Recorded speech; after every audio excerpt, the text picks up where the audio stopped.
j'aimerais vous présenter cette nouvelle définition de l'amour que nous propose le professeur Barbara Fredrickson, et ainsi que ses effets sur le corps, et puis aussi vous donner pour la Saint-Valentin une astuce pour s'aimer plus longtemps. Alors on va commencer avec Barbara Fredrickson, qui est professeure en psychologie positive aux États-Unis, en Caroline du Nord, et elle travaille depuis des années sur une théorie qu'elle a mis au point sur l'élargissement et la construction des émotions positives. Et elle insiste sur l'état passager qui imprègne le corps et l'esprit. Et elle dit que l'amour est comme les autres émotions, c'est-à-dire que c'est une émotion passagère, elle n'est pas faite pour durer. Voilà la définition qu'elle propose. C'est un sentiment éphémère qui peut se renouveler à l'infini. C'est rassurant quand même. Tu nous fais peur sur ça.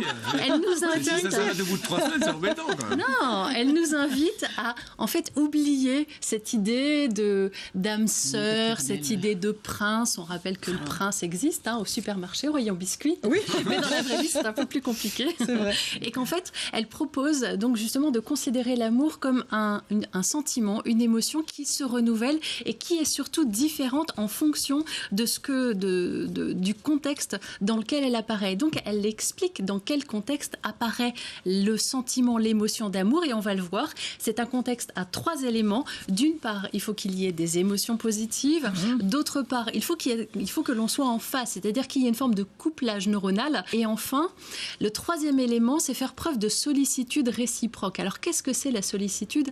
C'est l'intention, le fait de vouloir le bien de l'autre. Et quand on a ces 3 éléments et que tout intervient dans un contexte de sécurité, à ce moment-là, on va avoir ce qu'on appelle un micro-moment d'amour, et ça ne reste qu'un micro-moment d'amour. Et elle explique que l'amour peut être l'amour, ce micro-moment d'amour peut se faire avec son enfant, c'est l'amour parental, et peut se faire aussi en famille, et peut se faire aussi en couple. Et donc, on a différentes façons de vivre l'amour. On peut le vivre avec le couple, mais on peut le vivre aussi simplement en étant en phase avec quelqu'un, en phase avec un collègue, en phase avec un ami. Et ça, d'où l'expression être sur la même longueur d'onde. Voilà, exactement. Quand ça match comme ça. Exactement. Et alors justement, cette histoire de longueur d'onde, elle l'explique aussi grâce à un neurotransmetteur qui appartient au fameux neurotransmetteur dont je parle assez souvent, ce que j'appelle la dose, la dopamine, l'ocytocine, la sérotonine et l'endorphine. Là, c'est l'ocytocine qui est à l'œuvre.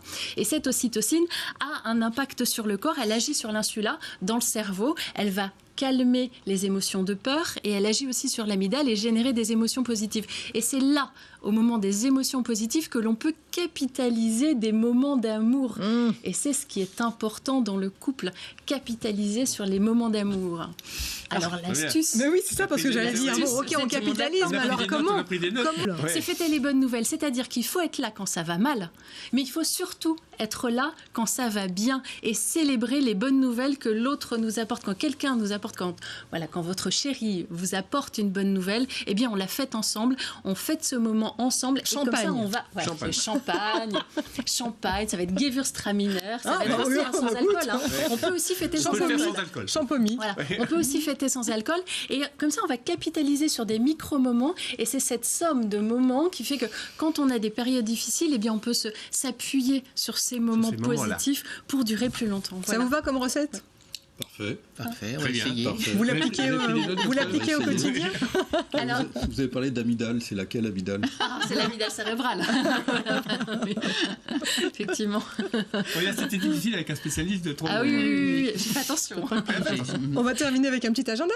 On va finir avec un agenda, et là je vous propose d'aller du côté d'Épinal, où j'ai vécu aussi ce moment-là extraordinaire. La tête dans les étoiles pour la Saint-Valentin. Vous avez encore 2 jours pour vous inscrire. Alors vous avez le lien, planétarium.secrétariat88@orange.fr, et je vous invite à vivre ce moment avec des surprises. Et je ne vous dirai pas les surprises, mais il y a des surprises pour monsieur, des surprises pour madame, et un merveilleux moment à passer à 2, la tête dans les étoiles. Bon voilà, ça donne envie d'être amoureux, ça. Tiens. Qu'est-ce que vous en dites?